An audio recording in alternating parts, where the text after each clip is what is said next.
Olá! Você já ouviu falar em medicina veterinária sistêmica? Nessa abordagem bastante recente da nossa profissão, são empregados conhecimentos de constelação familiar para abordagem e condução em famílias multiespécie, como são os lares de muitos de nós hoje em dia.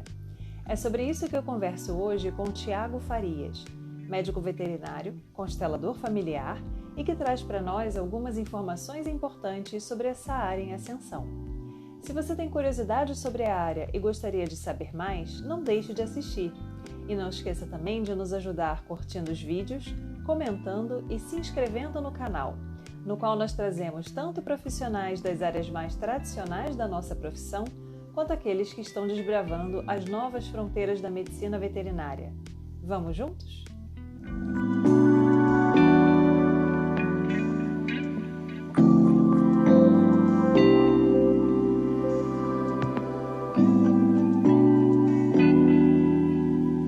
Muito bem-vindo ao Papo de Veterinária, é um grande prazer ter você aqui com a gente hoje.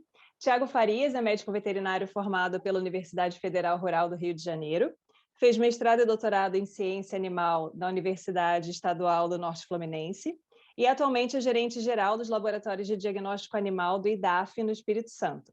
Ele também é constelador sistêmico pelo Instituto ISLC e a gente vai conversar um pouquinho hoje sobre medicina veterinária sistêmica. Então, muito obrigada, Tiago, pela sua disponibilidade em vir falar com a gente hoje. Eu que agradeço, é um grande prazer estar aqui para a gente compartilhar um pouquinho dessa informação, desse conhecimento que é um tanto novo para todos nós. Exato, eu ia começar te perguntando exatamente isso, né? A questão da medicina veterinária sistêmica é uma abordagem bem recente, né? Então, você poderia começar explicando do que trata essa área, né? Essa abordagem da medicina veterinária? Sim, esse conhecimento, ele foi um conhecimento que ele ainda está tomando corpo, né? Dentro das universidades, dentro das clínicas veterinárias, entre os profissionais, porque ele advém do estudo pelas constelações familiares, que é um estudo que o terapeuta Bert Hellinger desenvolveu, é um alemão, e ele trouxe isso para a questão mais da terapia, que a gente chama de terapia breve, ligada às pessoas, né, aos humanos. E o que aconteceu? Conforme a gente foi evoluindo e os padrões de família, os modelos que existiam e que a gente sabe que hoje eles foram se modificando, a gente traz como primeira visão, né, dentro da veterinária, a chamada família multiespécie. A gente ainda vai ouvir bastante falar isso, os alunos já estão escutando falar isso, é um conceito que a gente pode dizer sim também que é novo, que ele sai daquele padrão tradicional que era o que os nossos pais, que eram o que os nossos avós sempre falavam da família tradicional. E a gente sabe que esses padrões de família, eles alteram, eles vão se modificando. Então, eu posso falar de família hoje, por exemplo, a minha família, eu sou casado, tenho 2 filhos, e eu posso dizer que eu sou encaixado numa família chamada tradicional. Mas hoje existem famílias, por exemplo, monoparentais, pluriparentais, onde a gente vê que os cuidados ali com a criança, com os agregados que a gente tem, né, que as pessoas vêm, às vezes, um tio, uma tia, um avô, uma avó, vem morar dentro daquele lar, e aí a gente vai vendo que a família vai se modificando, tem vários padrões de família. E o que a gente foca para a veterinária, da família multiespécie, é quando a gente traz, né, os pets, que hoje são milhares, são diversas espécies que as pessoas trazem para dentro dos nossos lares, e eles passam a ter uma visão, né, para quem tá morando, quem está habitando ali, de família. Quantos de nós não estamos, né? Eu não trabalho com a clínica, mas para os alunos, para as pessoas que estão lá recebendo esses animais dentro daquele espaço, a pessoa chega com o animal e às vezes a primeira fala que ele traz para o médico veterinário é: doutor, eu estou com meu filho aqui não é? Ele usa esse termo, estou com meu filho, salva ele, cuida dele, aconteceu isso, aconteceu aquilo. E aí as pessoas passam a tratar como um ente da própria família. Então, por isso que, quando a gente vai falar de medicina veterinária sistêmica, a gente não pode deixar de incluir ou de falar de família, porque a gente está tratando, sim, de um ser que chega ali, um ser que não sabe falar, mas ele sabe se expressar. E tudo aquilo que ele está sentindo, né, a dor, ou algo que está mais chamando atenção ali para que o tutor traga para a gente poder olhar esse animal, aquela forma com que esse animal se apresenta, quando a gente coloca o olhar da medicina veterinária sistêmica para esse animal, a gente amplia, porque aí a gente deixa de olhar só a doença, o que está ocorrendo, e a gente passa a olhar como um todo. Então, a gente vai olhar, sim, para as questões do animal, o que está causando, qual a queixa principal, mas a gente vai ter um olhar especial também para aquele ambiente, onde ele está vivendo, como que ele está sendo criado, que tipo de informação e como que eu posso dizer, de algo que está chegando para ele que pode estar desencadeando esse processo que ele está passando. Então, não dá para a gente ser específico. Depois eu posso dar alguns exemplos para você de casos que a gente vem acompanhando, mas assim é um leque muito grande que vai desde comportamento, problemas bem específicos nos sistemas dos animais, aí eu digo sistema gastrointestinal, sistema neurológico, isso vai se ampliando, né? Até a marcha do animal, às vezes, pode ser modificada por algo que ainda não está sendo percebido, reparado, quando a gente coloca essa visão que ela é bem mais ampla. Então, Tiago, essa abordagem ela é bem interessante, né? Como você comentou, ela é bem nova, e aí acaba tendo, enfim, uma visão bem diferenciada com relação à estrutura familiar na qual esse animal se insere, né? E a gente sabe que tem essa questão muito latente da humanização dos animais e da agregação de um pet dentro de uma família como um filho, né? Como você comentou. E uma interferência muito grande de todo esse sistema em cima da saúde desse animal. E o contrário também pode acontecer, da interferência, né? Por exemplo, de uma doença no animal levar um desequilíbrio na família?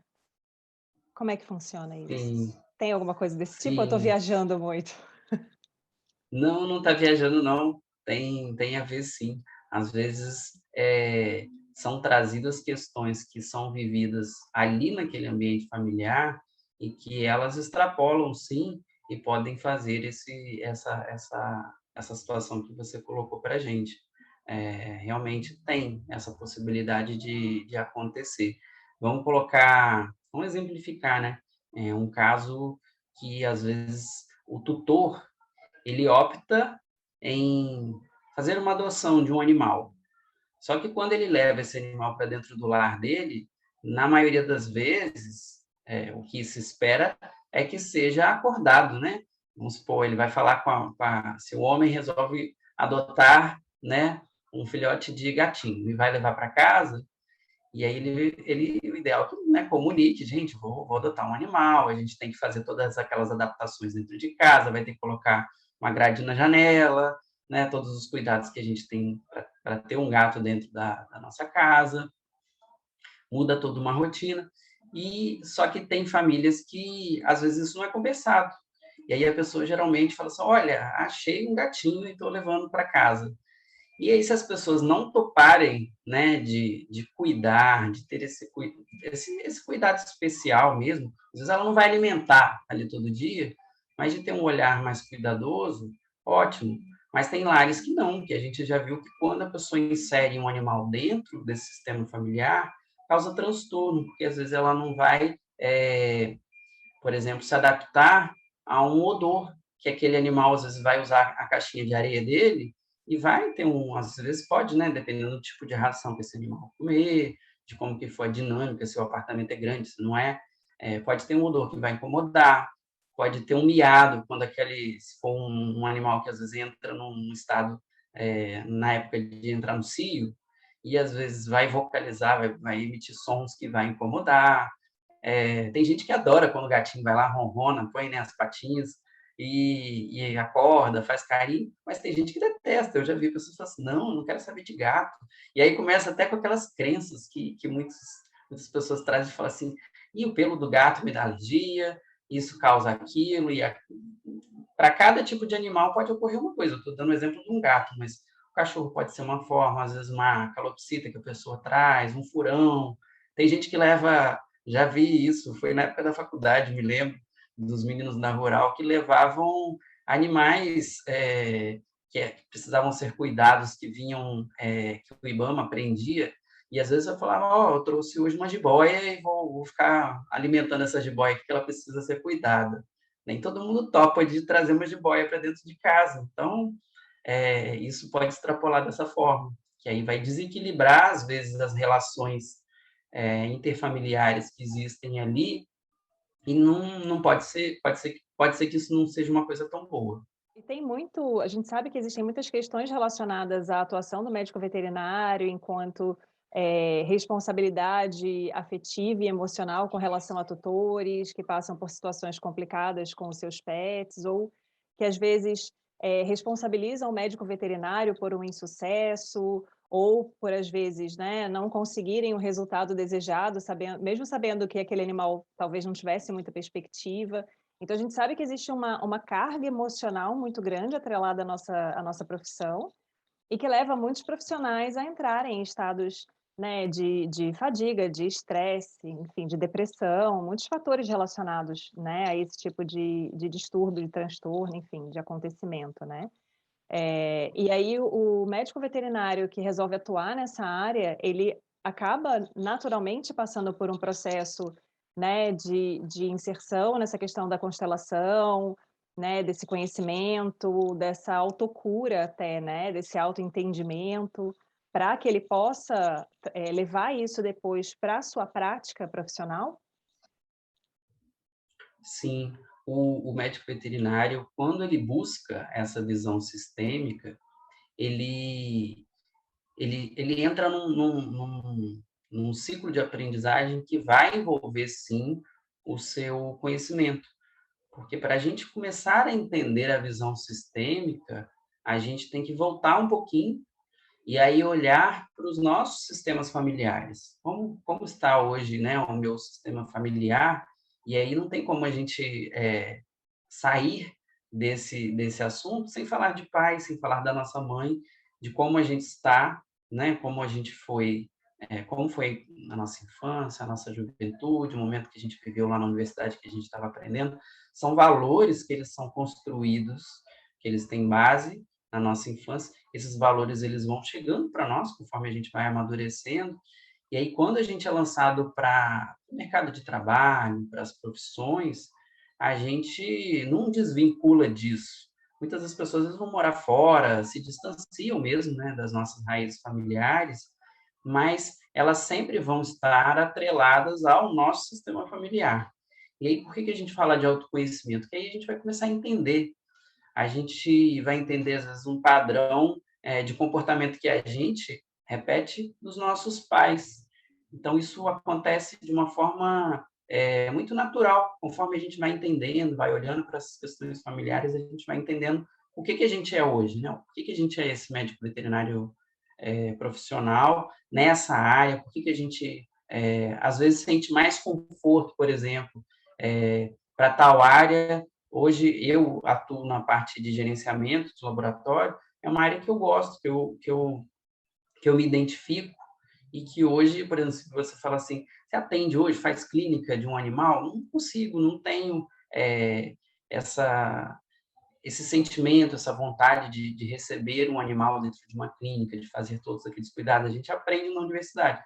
Mas por que será, né, que a gente tem essas preferências? E a gente vê que o médico veterinário na formação é amplo, ele pode, né, trabalhar em diversas áreas, mas quando ele vai aproximando do mercado de trabalho, quando ele começa a querer se encaixar, muito do que ele vai buscar, às vezes está dentro dele, que ele vem trazendo essas raízes. Por que eu falo isso? Essa semana mesmo eu tive uma conversa com a minha mãe sobre o trabalho que eu sempre admirei, que eu sempre vi, mamãe sempre foi ligada muito a laboratório. E ela tem formação em técnica de laboratório. E aí a gente conversando, eu comecei a identificar isso, falei, mamãe, você já percebeu o quanto que hoje eu estou trabalhando com laboratório? Isso veio muito porque eu via ela saindo, via foto dela usando aqueles óculos de laboratório que protegem, jaleco, e a gente identifica isso e às vezes a gente quer repetir talvez essa escolha que a mãe teve, né, de fazer tal profissão. Meu pai, por exemplo, meu pai já gosta muito de fotografia, gosta de uma área diferenciada, mas que eu também percebo que às vezes eu vou vendo, nossa, como que eu gosto de foto, como que eu gosto disso, daquilo. Estou trazendo deles. Então, às vezes, a gente tem essa identificação. E isso ajuda muito quando o jovem está naquela indecisão, né? Nossa, eu não sei em que eu me encaixo, será que eu gosto dessa profissão? E essas questões vão vindo, né? Aí até a gente amadurecer, até a gente entender, é o processo que você falou, de autoconhecimento, onde a gente vai ter que olhar para nossas questões, os nossos propósitos. Por que eu escolhi a medicina veterinária? Será que eu quero salvar? E aí foi um ponto que mexeu muito quando eu comecei a estudar e entender isso, que a gente descobre que o arquétipo do herói, do salvador, isso está demais ainda na nossa profissão, né, dos jovens que entram com aquela ideia de que tem que salvar, tem que, né, vou dar a receita do sucesso, vou conseguir vencer, todos os animais, não vão morrer mais animais nas minhas mãos. Só que quando o médico veterinário se depara com a morte, com a eutanásia, com as situações de dor, de sofrimento, essa semana mesmo chegou um vídeo para mim que eu estava lá onde eu trabalho, né, no laboratório, só veio trazer uma imagem de um animal que foi agredido, que estava muito machucado. E aí quando a gente se depara, né, com essas situações de atropelamento, de morte, a gente tem que estar preparado para encarar essa situação e saber que sim, o animal tem um momento dele que ele um animal não vive para sempre. Então a gente vai entender que ele também tem os processos de adoecimento, tem o processo de morte. E aí isso vai chegando para a gente até que tem gente que encara bem, vai buscar terapia, vai buscar outras ferramentas e segue na profissão.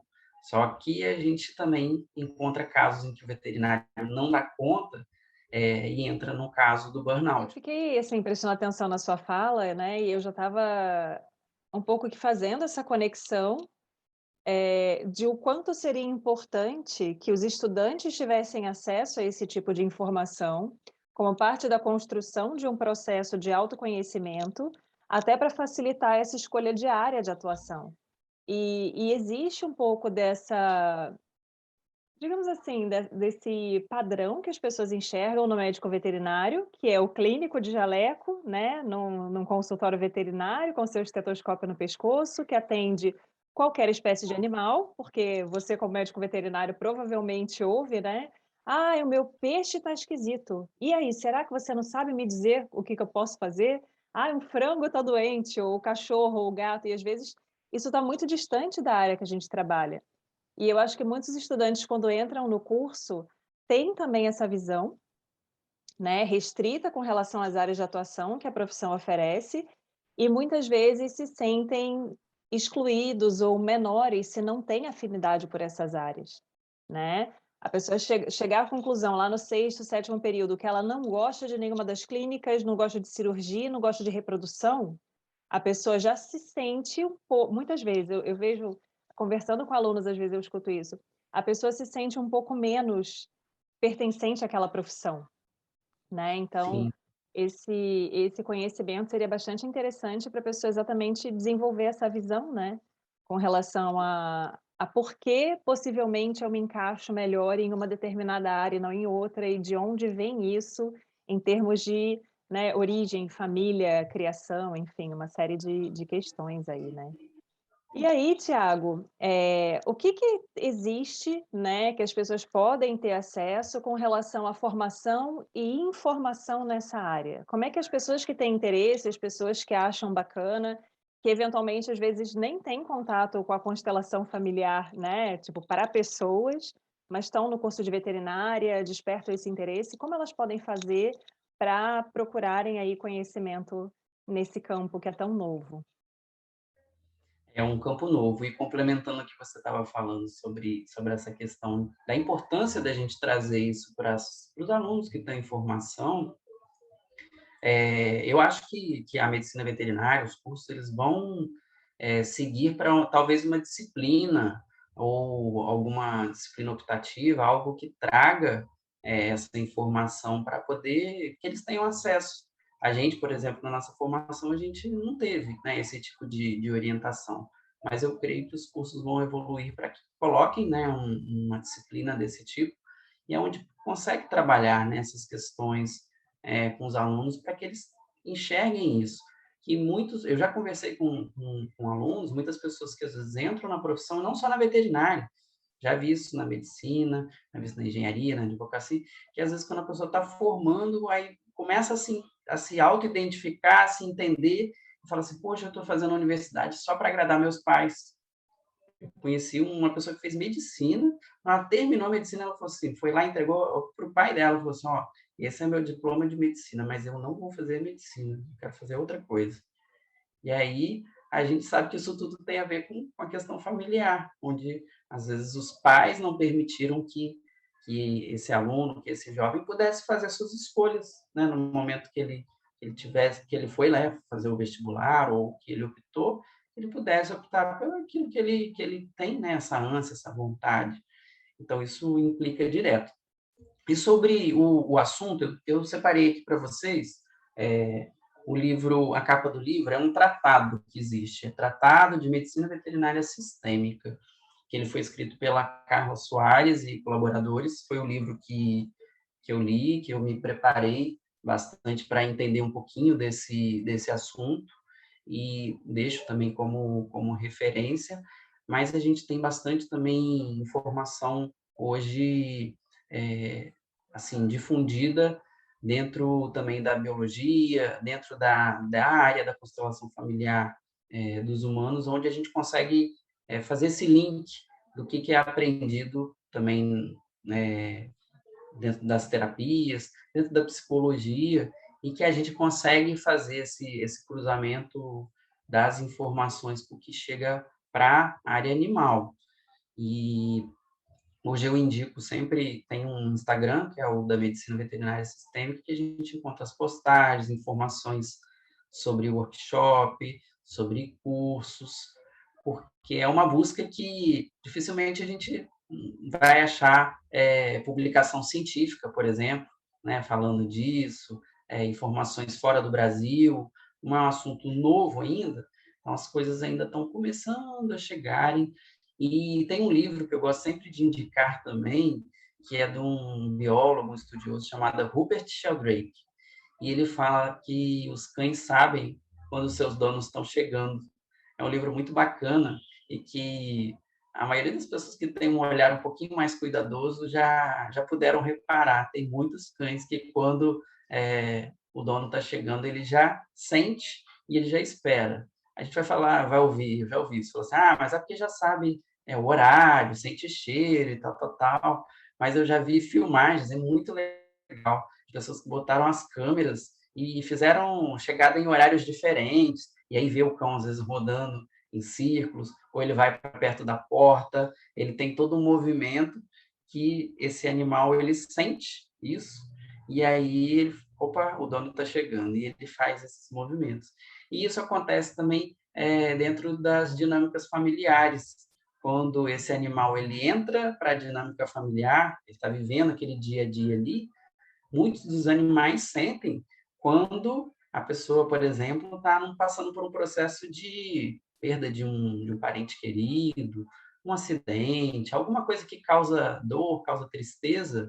Eu gosto sempre de dar exemplo do celular. Hoje, se a gente pegar um aparelho de celular, eu falar com você, Thaís, faz uma ligação para mim.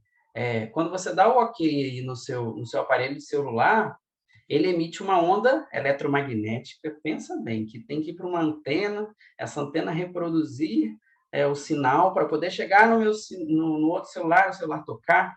Quem que vê isso? Né? A gente faz no automático hoje, mas a gente não enxerga, a gente não vê nada disso que acontece. É tudo em milissegundos. E da mesma forma que esses campos energéticos existem nos aparelhos, né? TV, Wi-Fi, que está aí o tempo inteiro, né? Jogando informação para lá, para lá, a gente não vê nada disso. E aí eu dou esse exemplo. Quando a gente também está com os animais, quando a gente está num momento, seja bom também, né? A gente está falando de um momento de dor, de dificuldade, mas também e quando o dono chega feliz, né? Porque conseguiu um emprego novo, porque arrumou uma namorada, porque voltou da praia feliz, e o animal está lá naquela mesmo campo energético também ali, né? Desfrutando disso.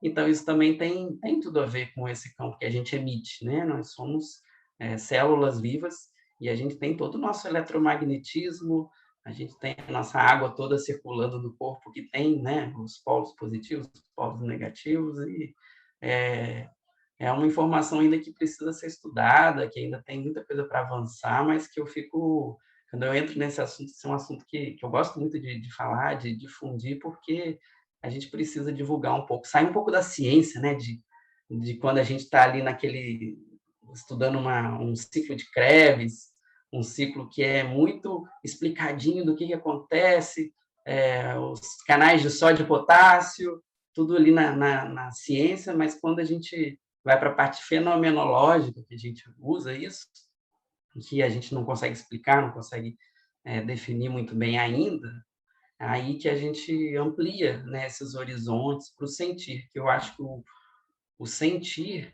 é uma coisa importante para o médico veterinário e que às vezes a gente deixa de fazer isso, deixa de praticar o sentir, o olhar no olho, que ele é muito importante.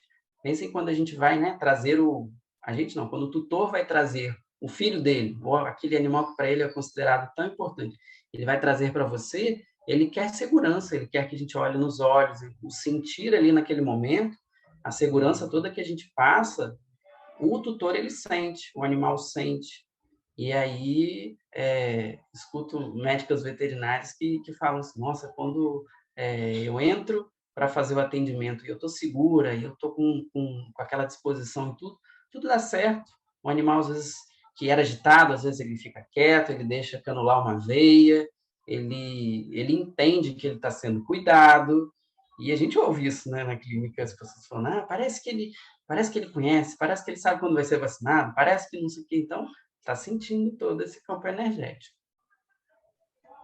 É bem interessante, né? Deixa claro que, assim, algumas pessoas são muito críticas com relação a coisas que elas não entendem e, às vezes, partem para aquela questão do eu não aceito porque eu não consigo ver e para mim não é palpável, e tá tudo bem, né? Sim, As pessoas não têm que se identificar com todas as linhas, com todas as abordagens e abraçar tudo e acreditar em tudo, mas existem perfis de pessoas que têm essa sensibilidade maior e que têm, às vezes, essa necessidade de chegar a esse nível de conhecimento, né? E para as quais essa área, né, que está aí em pleno desenvolvimento é extremamente interessante, né?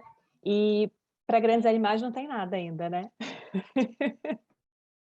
então, ainda também está começando ainda. Mas já tem A alguma coisa nesse gente sentido para grandes animais, assim? já tem algumas pessoas de São Paulo, a Silvia Calian, eu já vi algumas postagens também de pessoas que estão começando a ter o olhar mais sensível para, principalmente os equinos. Os equinos, a gente percebe que eles são um pouco mais sensíveis também, e quando a pessoa quem pratica a monta, quem pratica essa proximidade com o equino, pode falar isso melhor do que eu não tenho experiência.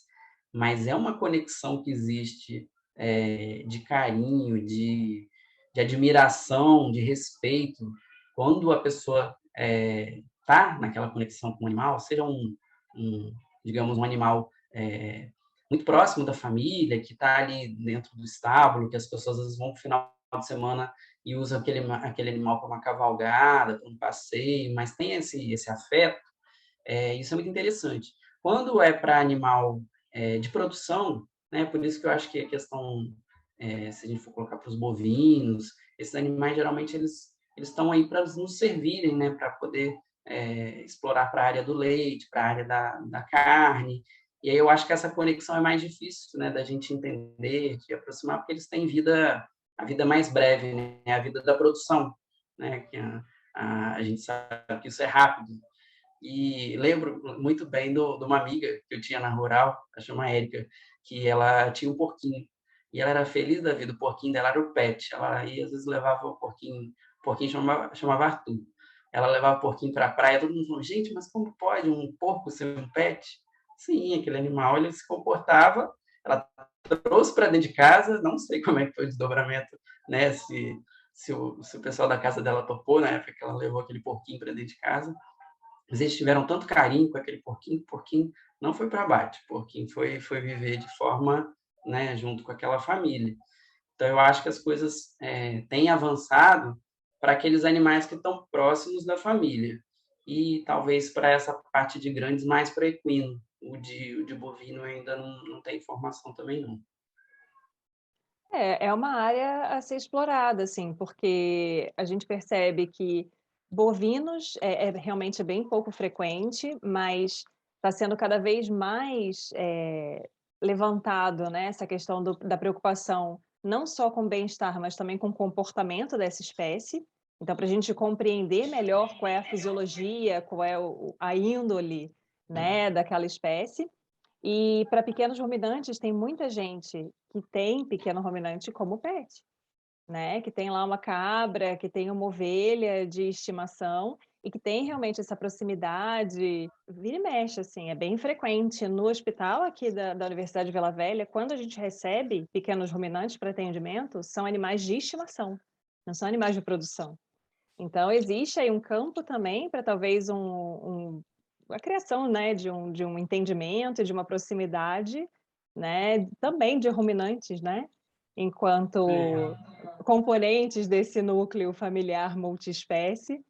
E é interessante com o advento aí das redes sociais, né, da gente ver, às vezes, rotinas e abordagens que fisicamente estão muito distantes da gente geograficamente, né, mas até búfalos, assim, você vê, né, perfis no Instagram das pessoas botando lacinho no búfalo e enfeite no búfalo e abraço búfalo e animais super dóceis, então tem se desenvolvido bastante isso também com relação a animais de grande porte, né? Então é interessante, né, saber essa informação se tem alguém, né, pensando em trabalhar nessa área também. Não sei como seria, né, essa abordagem, mas para o cavalo, com certeza, né? Cavalos, apesar do porte, para muitas pessoas são realmente membros da família, assim. Se a pessoa tivesse condições de pegar no colo e entrar com o cavalo na clínica, como faz com cão, né? Como faz com gato, de meu filho, salva, doutor, pelo amor de Deus, muita gente com certeza faria, né? Faria, faria. E um exemplo que dá super certo, e eu tenho essa certeza que a conexão é excelente, são os trabalhos da ecoterapia.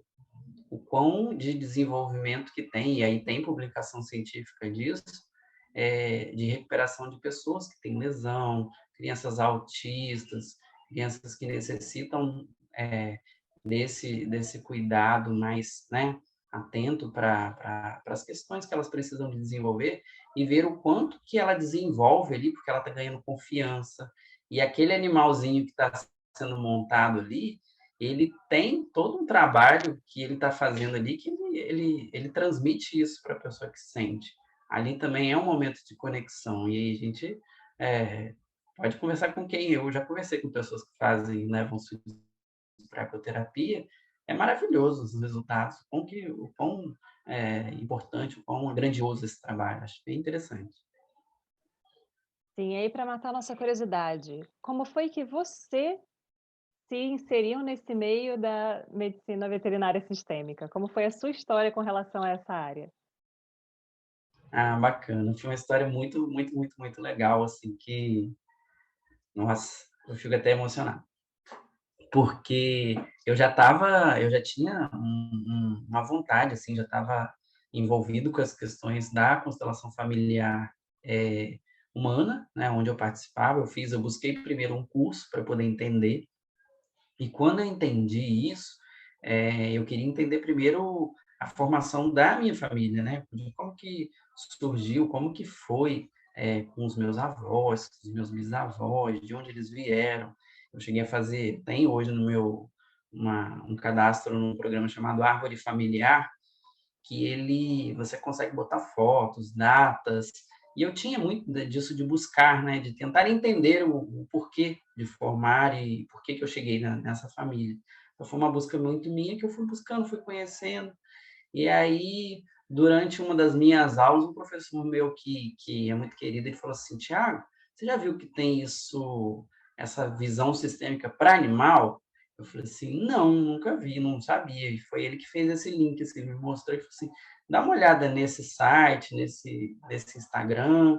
E aí, quando eu comecei a ver aquilo, eu falei assim, nossa, que bacana, que coisa interessante, eu vou entrar em contato com o pessoal, vou buscar informação. Aí escrevi para essa professora, ela mandou, desse livro do tratado, ela me mandou uma dedicatória super fofa, assim, falando, olha, que interessante. Eu falei, no Espírito Santo eu não conheço ninguém ainda que está trabalhando.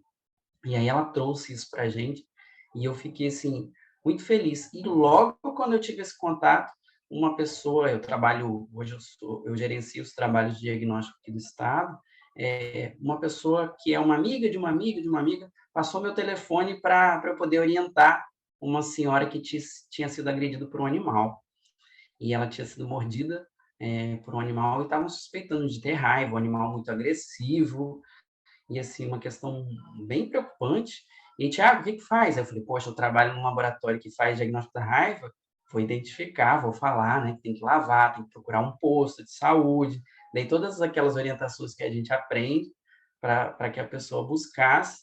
E na conversa com ela, eu fui sentindo que ela estava passando por um momento de separação, de divórcio na casa dela. E o animal, ele sentiu todo aquele campo daquele ambiente que ele estava vivendo e, num certo momento, ele atacou, assim, a gente, pelo que a gente conversou e eu entendi, foi um momento que ele estava se sentindo também que ele ia ser abandonado. E aconteceu isso depois. As pessoas que estavam preocupadas com essa família, que foram, no caso, os filhos dessa pessoa que estava divorciando, eles tiraram o animal e colocaram o animal, mandaram ele para o interior, mandaram ele lá para Iuna, para a família dela. Aí eu falei, gente, olha só, né? O animal já estava sentindo. Então, o animal foi tirado daquela família, foi levado para o interior, e ali estava tendo uma situação de divórcio. E aí eu falei, gente, olha como é que aconteceu. E comecei a conversar, comecei a entender, interessante. E aí a gente, quando trabalha com a medicina veterinária sistêmica, quando a gente tem esse olhar para a família, a gente começa a entender, por exemplo, das doenças espelho, que é estudado também nesse tratado. Priscila, que é minha esposa e trabalha com clínica, ela tem essa sensibilidade também. Ela falou assim, gente, às vezes, quando chega um animal que a gente diagnostica com diabetes, a gente pergunta, tem algum diabético na família?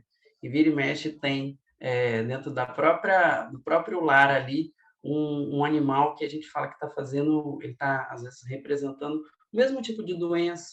Assim acontece para comportamento. Né? Fala assim, nossa, o comportamento desse animal é igual ao comportamento do dono. E aí tem esses vínculos também. Então, isso vai extrapolando para comportamento, para doença. E, assim, tem vários estudos que foram chamando minha atenção. Eu falei, que interessante.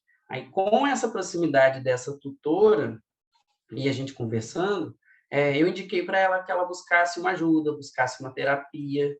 E aí chegou um ponto dela falar para mim, Tiago, eu estou pensando em me suicidar, tirar minha própria vida, porque para mim a vida já não faz sentido. E aí eu fui descobrindo, né, toda nesse bate-papo com ela, tudo aquilo que envolvia e pude indicar para ela. Olha, eu acho que você pode buscar isso, pode buscar aquilo, para entendimento. E ela hoje virou uma pessoa muito próxima, que vira e mexe a gente conversa e tudo, não buscou, não tirou a própria vida, viu que a vida tinha outras saídas, que ela podia ser feliz de outras formas. Passou pelas dificuldades de um divórcio? Sim, mas o animal voltou para ela, que é o final feliz, assim, que ela, olha, consegui trazê-lo de volta, estou passando por essas dificuldades ainda e tudo, mas foi assim o que me motivou. Eu falei, opa, tem alguma coisa aqui que eu quero, sabe, me entregar de alma, quero entender. E aí foi a minha história, assim, para poder entrar na medicina veterinária sistêmica, foi esse caso desse animal, que eu achei muito bacana, assim, fiquei muito feliz do desdobramento desse caso. Foi isso. E aí, no final das contas, o cachorro parece com o dono?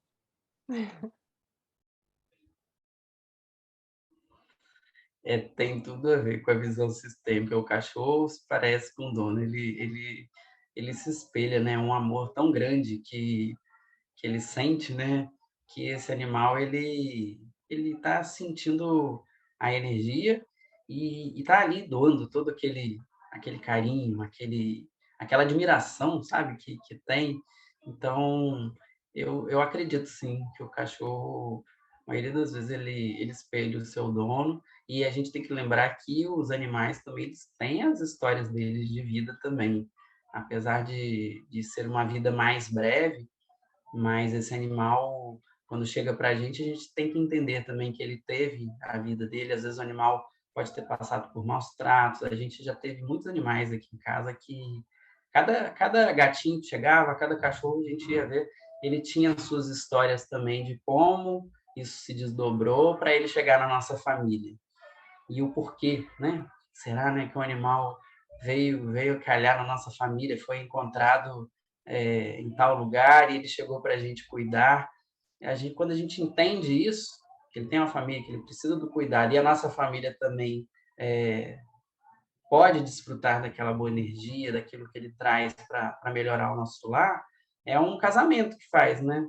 E aí ele passa a pertencer à nossa família, que foi o que a gente falou no início, né? Família multiespécie, e pode ser considerado. Lembrando que ele tem que ter o cuidado também da gente não humanizar, né? Não ficar pintando a unha do cachorro, se emperequetando e fazendo com que aquele animal passe por um processo de humanização e incomoda, vai sentir calor, vai incomodar dependendo da roupa que coloca, né? Aí isso se desdobra para um outro tema que, se a gente for falar também desse processo de humanização também, é um assunto longo, mas também a gente tem que entender que eles têm as necessidades dele e têm os comportamentos de cada espécie, né? Então a gente tem que respeitar, eu acho que é questão de respeito para que o animal conviva de uma forma mais dentro da característica dele. Sim, isso é extremamente importante. E a gente vê muito essas questões de humanização e a projeção, às vezes, de uma ansiedade, de uma expectativa da pessoa em cima do animal, né? E aquela coisa de, vai andar de carrinho, vai usar sapato e vai ter uma coleção de roupas para cada estação do ano. São questões, assim, que a gente tem que avaliar, mas o respeito à característica da espécie, ele vem também de um conhecimento que é ideal que a pessoa procure, né? Antigamente, quando a gente era criança, isso acontecia com muito mais frequência, eu espero que isso venha diminuindo, mas era muito comum a gente pegar animalzinho de estimação. Eu mesma, eu tive coelho de estimação. Meu coelho comia alface e eu, enquanto criança, quando meus pais não estavam vendo, eu dava biscoito para o coelho. Né? O biscoito que eu comia, eu dava para o coelho. Né? Quantas pessoas não tiveram, enfim, jabutis, cágados de estimação e o bicho passou 20 anos comendo só alface e bebendo água? Quando bebia água, né? Uhum. Então, a questão do Sim. conhecimento a respeito da característica, da biologia, né, da espécie, por mais que os cães e os cães principalmente, né, sejam bem mais próximos de nós, a gente precisa realmente ter esse cuidado de respeitar aquilo que é a característica do animal enquanto animal, né? Quanto Você animal, pode isso aí. considerar ele do jeito que você quiser, como filho, pode considerar o seu peludinho, que seja, mas é um animal, continua sendo um Não animal, deixa disso. né? Isso aí. E aí, Thiago, você quer comentar um pouco a respeito do workshop que vai acontecer agora, no próximo, sem ser esse final de semana, agora o próximo, né? E depois a gente fala a data aqui, porque as pessoas vão ter a possibilidade de assistir esse vídeo em outros momentos, mas para quem está aqui no Espírito Santo ter a oportunidade de assistir. Sim, quero divulgar. A gente vai fazer esse encontro na semana que vem no Espaço Viva, Morro do Moreno, onde a gente está trazendo duas professoras. Uma delas é Carla e a outra professora é a Fernanda. Elas ajudaram, né, fizeram a elaboração desse tratado de medicina veterinária sistêmica e têm difundido isso pelo Brasil inteiro. Elas já estão na maioria das capitais fazendo os módulos.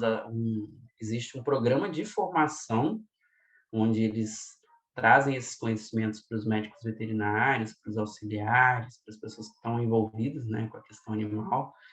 E a gente oportunizou esse workshop, que vão ser 2 dias num final de semana, que a gente vai fazer no sábado e no domingo. Então, a gente pretende oportunizar para os médicos veterinários um curso de formação em medicina veterinária sistêmica no estado, para que a gente traga os módulos, são 9 módulos, são 9 meses, 9 encontros para esse curso de formação. O workshop que vai ocorrer nesse próximo final de semana, ele vai oportunizar para que a gente tenha esse conhecimento, tenha um pouco de vivência mesmo, são 2 dias de vivência, onde a gente vai ter o contato com essas informações. É isso. E aí você saberia dizer quais são os estados que já têm esse curso de formação estabelecido? Para pessoas que são de Olha, o outros que eu estados, né? é um grupo de professores, não são só Carla e Fernanda que dão, são professores que já são formados em medicina veterinária sistêmica e que eles ampliaram, né, esse curso com vários professores, vários módulos, mas que eu me lembre é São Paulo, Santa Catarina, o Rio Grande do Sul, agora começou Belo Horizonte, tá para começar na Bahia, e deixa eu ver se eu lembro, acho que Paraná também teve. Então são vários estados, né, assim, que já estão participando. E o bacana é que a gente está tendo sempre, na maioria dos estados, a gente já está tendo o apoio do Conselho Regional de Medicina Veterinária. Aqui no Espírito Santo a gente já tem o apoio do conselho de classe, onde eles entendem a importância dessa visão sistêmica, porque a gente não tem como falar de One Health, né, de saúde única, sem falar de medicina veterinária sistêmica, porque engloba tudo. Então, a gente tem esse apoio dos conselhos regionais e até mesmo do federal, onde eles já têm também o conhecimento e nos ajudam também no apoio, né, que é importante que a gente tenha esse apoio da classe. Vale lembrar que na área jurídica, inclusive o meu professor do curso com a visão sistêmica, ele é juiz de direito lá em Belo Horizonte, e a gente já sabe que o CNJ, Conselho Nacional de Justiça, ele já aprovou, então tem muitos fóruns hoje de varas de família, onde a visão sistêmica ela já faz parte de uma dos módulos lá de mediação de conflito, nas questões jurídicas, a visão sistêmica também já está sendo aplicada, já com mais amplitude ainda. Então, é uma coisa que está vindo mesmo para se difundir, e a gente, na medicina veterinária, a gente pretende também fazer o máximo que essa informação se expanda. Bom, Tiago, muito obrigada por esclarecer, né, por contar um pouco da sua história e dessa abordagem nova que a gente tem na medicina veterinária. Eu acho que é interessante essa divulgação, né, para alunos, aspirantes, enfim, saberem que é uma possibilidade a mais, né, que não exclui outras abordagens, muito pelo contrário, a gente pode integrar isso da forma como você falou, até como uma maneira de formação pessoal, individual, né, que é importante também, né, nós somos indivíduos integrais, né, a gente não é só profissional, a gente é pai, é mãe, é filho, é marido, esposa, enfim, a gente está inserido dentro de uma série de núcleos, né, e isso acaba tendo um impacto direto aí na nossa atuação, nas nossas condutas em algumas situações. Então é bem interessante aí essas informações, muito obrigada. E aí eu gostaria de deixar disponíveis, né, os contatos, a gente vai colocar as redes sociais, o nome do livro que você indicou, a gente deixa tudo disponível no link descritivo do vídeo. Se você Olha, quiser dar mais algum recado, falar mais alguma coisa, fique à vontade. só queria agradecer mesmo por esse bate-papo, por essa oportunidade de trazer esse assunto novo. E eu posso dizer que eu sou um médico veterinário assim muito realizado no que eu faço hoje, e a visão sistêmica ela veio me trazer assim muito mais segurança, muito mais visão do que eu já vivi, e eu gosto muito de compartilhar isso também. E esse canal é uma maneira, né, um bate-papo gostoso onde a gente pode também difundir isso, que agora a gente lança, né, para o YouTube, lança para a rede. A gente fala que o mundo, a gente ganha o mundo, né? A gente pode daqui a pouco colocar a legenda e o cara lá nos Estados Unidos, lá no Iraque, onde for, ele consegue assistir e acessar essa informação. Então, isso é maravilhoso. Sim, é muito bacana. Muito obrigada, então, por contribuir com o nosso canal. Na próxima semana a gente volta com outro médico veterinário falando sobre a sua atuação profissional e vamos pedir também para o pessoal que está assistindo, se gostar, curtir, compartilhar o vídeo, né? Clicar lá no sininho das notificações para ser avisado toda vez que a gente tiver vídeo novo. E a gente volta então na próxima semana. Muito obrigada.